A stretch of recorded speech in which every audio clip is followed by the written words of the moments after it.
जादुई वृक्ष। बहुत पुरानी बात है। एक राजा थे, उनकी कोई संतान नहीं थी। उन्होंने बहुत से वैद्य और हकीमों को दिखाया, लेकिन संतान ना होने का कारण कोई भी नहीं बता पाया। एक बार उनकी महल में एक सिद्ध पुरुष आए। उन्होंने कहा, अगर रानी रोज सुबह उठकर नंगे पैर ओस के ऊपर चलेंगी, जिस पर सुबह से कोई नहीं चला होगा, तभी उन्हें संतान सुख प्राप्त होगा। रानी उनकी बात मानकर रोज सुबह सुबह उठकर नंगे पैर घास के ऊपर ओस पर चलती थी और कुछ दिनों के बाद वाकई में उनके घर एक संतान की उत्पत्ति हुई। वे संतान एक पुत्र था जो चंद्रमा के समान सभी कलाओं से युक्त था। उसको देखकर सभी आश्चर्यचकित रह जाते। वे दिखने में जितना ही सुंदर था उतना स्वस्थ भी था। राजा तो उसको देख देख कर निहाल ही हो जाते। राजा ने राजकुमार के पैदा होने के दिन ही अपनी बगीचे में एक वृक्ष लगाया था। वृक्ष का बीज उसी सिद्ध पुरुष ने दिया था जिन्होंने रानी को संतान होने का उपाय बताया था। कुछ दिनों के बाद वृक्ष दिन दुना और रात चौगुना बढ़ने लगा। जैसे जैसे वृक्ष बढ़ता वैसे वैसे उनका पुत्र सिद्धार्थ भी बढ़ रहा था। वृक्ष 1 साल के अंदर इतना बड़ा हो गया कि वो आसमान की ऊंचाई को छूने लगा और राजकुमार भी 15 साल के भीतर एक युवा राजकुमार बन गए। एक दिन राजा ने ऐलान किया, जो कोई भी उस वृक्ष के ऊपर चढ़कर राजा को फल तोड़ कर लाके देगा, राजा उसे बहुत सारे पुरस्कार देंगे। बहुत सारे लोग आए और उन्होंने उस वृक्ष पर चढ़ने की कोशिश की, लेकिन वहां तक कोई नहीं पहुंच पाया। कोई आधे रास्ते ही गिर जाता, कोई पूरा पहुंचकर वहां से गिर जाता। बहुत से लोग प्रयास किए, लेकिन कोई भी उस पेड़ के फल के पास पहुंच नहीं पाए। राजकुमार सिद्धार्थ को इस बात का पता चला तो वो उस पेड़ पर चढ़ने की जिद लगा बैठे। राजा के मना करने पर वो नाराज होकर महल छोड़कर चला गया। जाते समय रानी के कहने पर उसने अपने पास कुछ पैसे और खाने पीने का सामान रखा। राजा रानी बहुत दुखी हो गए। राजकुमार सिद्धार्थ एक घोड़े पर सवार हुआ चल दिया। राजकुमार सिद्धार्थ कई दिनों तक चलता रहा। पहाड़ नदियां पार करते करते वे एक दिन एक झरने के पास पहुंचा। वहां झरने के पास उसने एक बूढ़ी औरत को बैठते हुए देखा। बूढ़ी औरत दिखने में बहुत ही अजीब थी।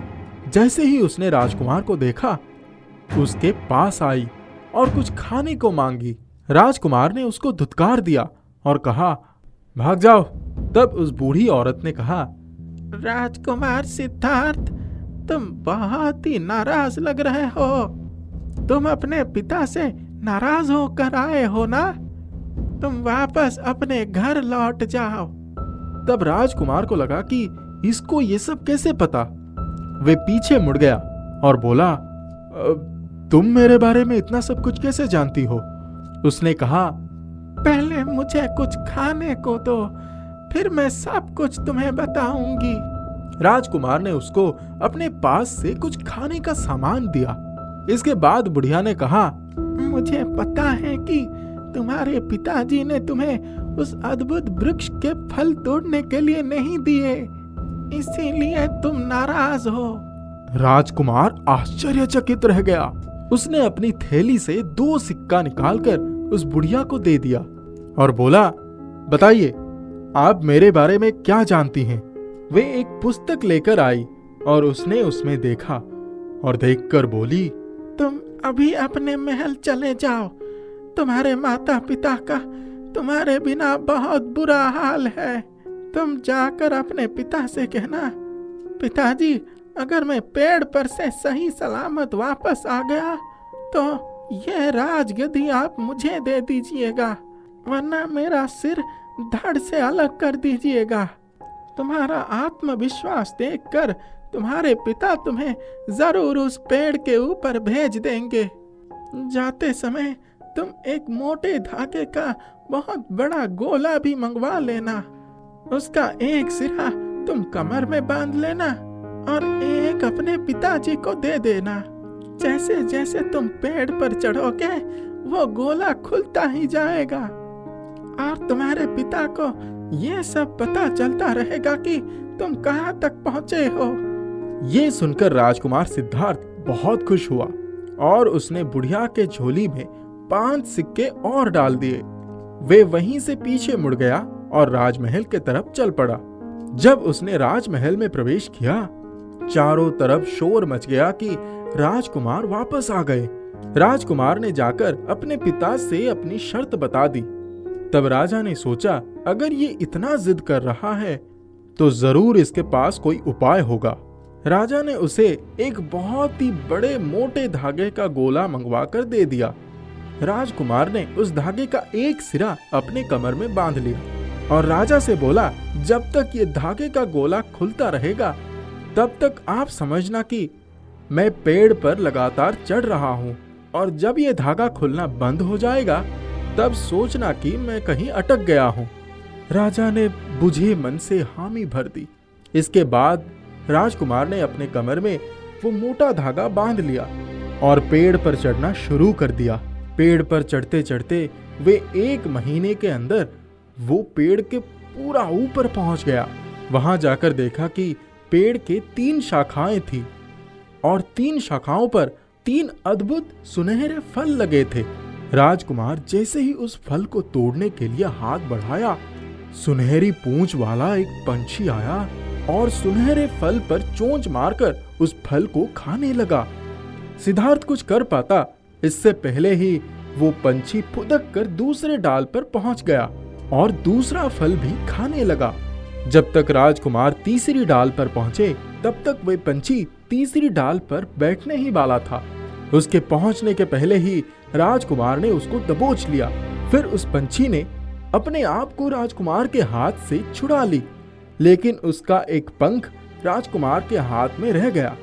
वो तो अपने आप को छुड़ाकर उड़ गया, लेकिन वो सुनहरा फल राजकुमार के हाथ में आ गया। वे उसको लेकर नीचे उतरने लगा और धीरे धीरे करके वे राजमहल में आ गया। जब वे फल उसने राजा को दिया, राजा की खुशी की सीमा ना रही और राजा ने पूरे दरबार में अपना मुकुट निकालकर राजकुमार के सिर में पहना दिया और दूसरे दिन राजकुमार सिद्धार्थ को बड़े धूमधाम से राज्याभिषेक करने की सूचना दी। राजकुमार सिद्धार्थ ने अपने पिता से कहा, पिताजी, मैं इस मुकुट का अधिकारी नहीं हूँ। ये तो मैंने सिर्फ अपने बात मनवाने के लिए प्रयास की थी, जिससे आपको ये पता चले कि मैं जिस कार्य को करना चाहता हूँ आप उसकी आज्ञा दे दे। आपने मुझे वृक्ष पर चढ़ने की आज्ञा दी, यही मेरे लिए बहुत बड़ी बात है। कृपया आपका राज्य आप ही संभाले, और मैं तो अभी बहुत छोटा हूँ। ये सुनकर राजा की आंखें नम हो गई और उन्होंने राजकुमार को गले लगा लिया। राजकुमार सिद्धार्थ ने मन ही मन उस मायावी बुढ़िया का भी शुक्रिया अदा किया। कब कौन हमें हमारी मकसद तक पहुंचाने के लिए मददगार हो सकता है, हम खुद ही नहीं समझ पाते। राम नाम का चूड़ी वाला चूड़ी बेचने गांव-गांव जाया करता था। राम के पास हर रंग की चूड़ी और बहुत सुंदर सुंदर चूड़ियां होती थी।